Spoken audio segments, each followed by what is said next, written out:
Hi, this is Yvonne from Arctic Therapy and Rehab in Barrow, and I just want to show you a few exercises that are going to be really helpful for stabilizing your hips and helping you again then with functional activities. So we're going to start off with the three hip muscles that are part of the gluteal muscle complex. So the first one that we're going to work on is gluteus maximus, or the largest one there, that is usually a pure hip extensor. So this is a good way to work it and isolate it pretty well. So you're going to start off in a quadruped position like my model is here, and you're going to raise one leg at a time with your knee bent, your heel pointing up straight at the ceiling, and there you go. You want to keep your back nice and level.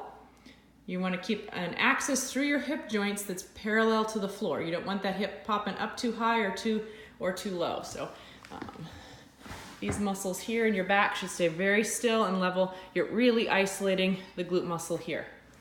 And pressing up with that heel. Good.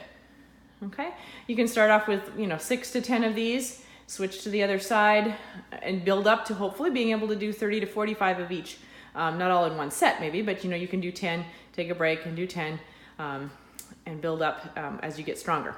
Okay, the next one is going to be for gluteus medius. This is a very important muscle for helping keep your, excuse my video quality here, keeping your pelvis level when you're doing activities. So you're going to start off with your bottom leg here. Actually, we're going to do those in a different order here. The bottom leg is down. There you go. And bent. The bottom leg is bent. Yeah, good. Now your top leg is going to be out straight. You're going to make sure that, whoops, sorry about that. Let me come back over here. Your top leg is back and in line. I'm going to show this from his head here. You want to make sure that your midline of your body, the leg is just slightly behind it there. Perfect. Okay. You're going to roll your toes down, straighten your knee a little bit more. Good. And then you're going to be pulsing that leg up and down, keeping it back behind the midline of your body. Very good. It helps sometimes to be up against a wall here, where the wall would be barely touching your shoulders and maybe your butt a little bit, and your heel would rub up and down on the wall. Okay, and I'm going to just show you here where you should be feeling that. So between this bone right here and your sit bone in the back, right in through there, you should be feeling that in the upper half of your butt cheek. Okay, very good. You're going to be able to hopefully do 10 to 15 of those in a set, build up to that, and then be able to do 2 or 3 sets. Okay, and you're going to flip and of course do that on the opposite side as well. The next exercise I'm going to show you is for the gluteus minimus, and then we also say there's some little go-go muscles in there, the deep hip rotators and stabilizers. So this one, you're going to be, again, laying on your side, and you're going to sit just like you were in a chair. So your hips bent to 90 degrees, and then your knee is bent to 90 degrees. Perfect. Now imagine, again, there's an axis up through your hip joints here that is perpendicular to the floor. Another way to be able to tell that you're right is that your knees should be level here. One shouldn't be sticking out further or back behind the other. Okay, they should be nice and level here. Okay, and then all you're going to do is raise the top leg up far enough from the bottom leg that I could pass a piece of paper or my hand right through there. If it's up too high, you're using the wrong muscles. If it's not up at all, of course, you're just relaxed. So it just has to be up a little bit. And your heels, of course, are still touching. So you're basically using your heel there as a hinge and opening up between the knees. And you can call this a clamshell. Okay? So, or a modified clamshell. You should be feeling that one. Just to kind of show you here. So the hip bone right here and the sit bone here, you should be feeling a direct line between them, kind of in the lower half of your butt cheek there. You'll be feeling those muscles down here working. Okay? So those are the 3 exercises for glutes. The next exercise we're going to work on are standing up, and they're going to be for holding our balance in a standing position. So I'm going to switch the camera around here. And the one I like to teach first is the pen and penny exercise. You're going to have a pen that's underneath the middle part of your arch, and a penny just underneath the joint at the base of your big toe on the ball of the foot. You're going to press through your heel and that penny, not clenching your toes at all, just pressing through the penny and the heel, and making sure you're not touching the pen. Okay, so your arch is going to be pulled up away from the pen, and you're pressing down on the penny, pressing down through your heel. And you want to be able to hold that with your toes facing straight ahead. The middle of your kneecap should be right in perfect line with your second toe, and you should be able to balance on both feet that way or on one foot that way for some time. If you want to challenge yourself, you can try twisting as you're doing it, holding your foot in the right position. Maybe have someone throw a ball so that you're catching as you're trying to do it, but try to make sure that you don't touch that pin, okay? Of course, you can do that on both feet.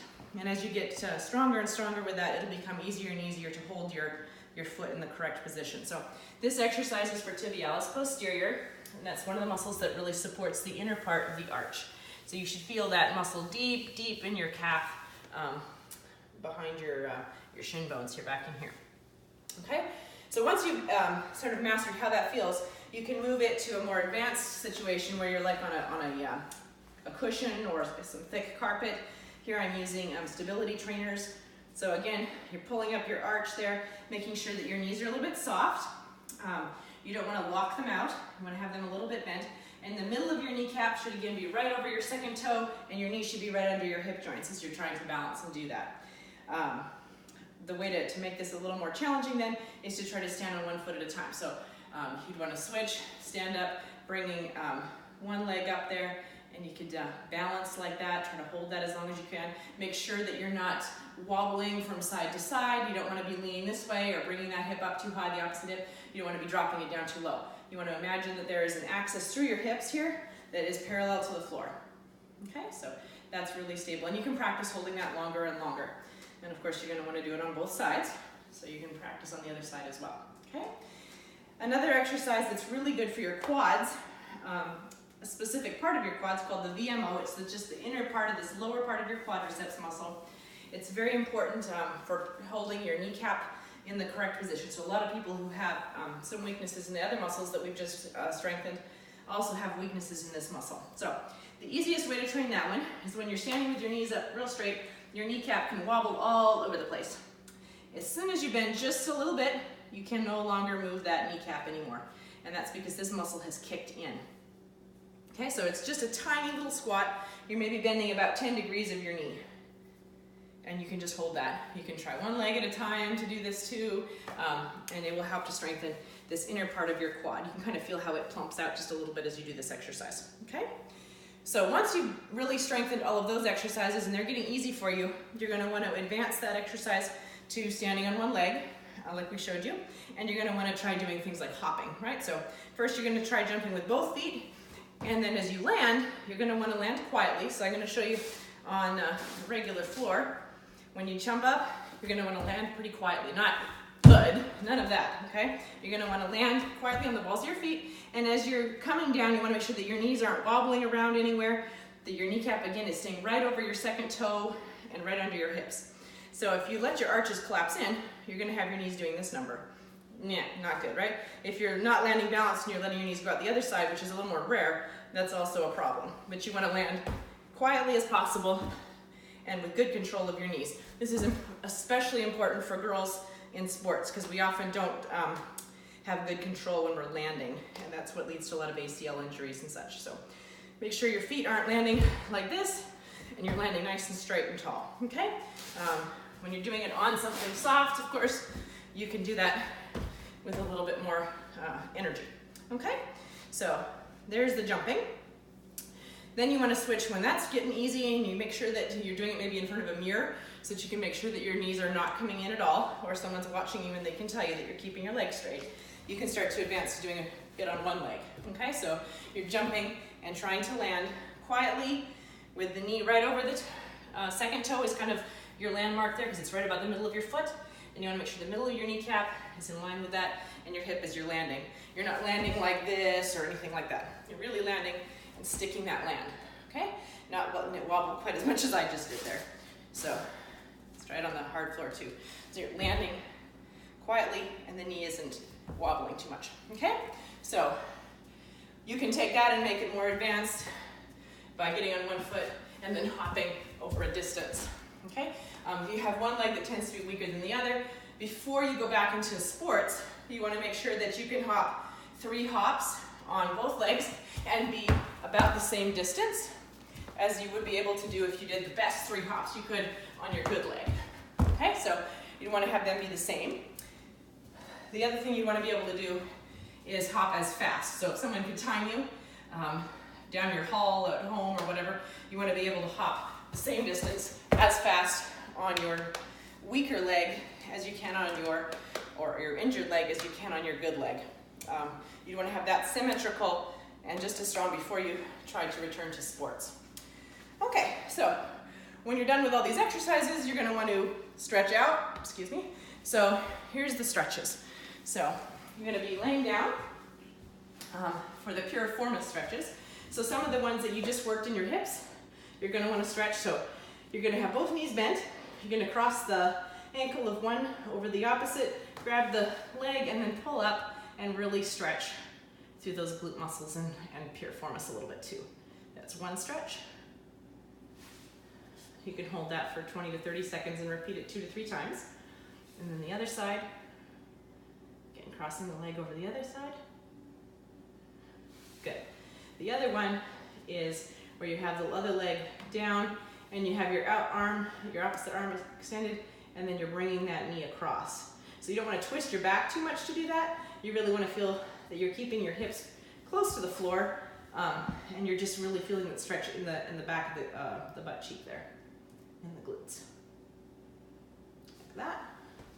And then the other side, again, you can put your arm out for some counterbalance there, and you don't have your balls in the way like I have here.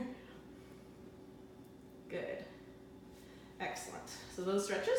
And the last stretch is for hamstrings. Now, a lot of people do hamstrings by actually stretching their back out. So you don't want to be stretching your back, you want to be stretching your hamstrings. So you can find a chair or something that's about as high as what I've got here. And when you're doing it, you have to make sure that your feet are lined up. You don't have your feet rotated out or anything like that. Your pelvis is perfectly squared away with the surface that you're stretching on here. That there's a right angle between the axis between your hip joints and your legs sticking out there. And then you're going to want to just stick your tailbone out.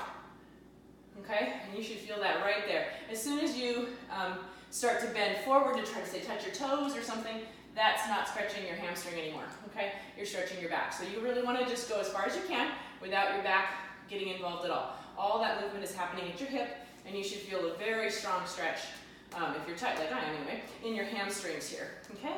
So you really want to work on stretching those out without bending your back at all. So don't worry about touching your toes or any of that. You just want to make sure that your tailbone's sticking out, not rounded out like this. You want that sticking out, and then your pelvis is in the right position. Okay? Don't let that foot rotate either when you're standing on. Okay? So hold that one 30 seconds, do that 2 to 3 times. Okay. I think we covered it all. If you have any questions, those of you I'm sending this to will have my number. You can contact me. Bye-bye.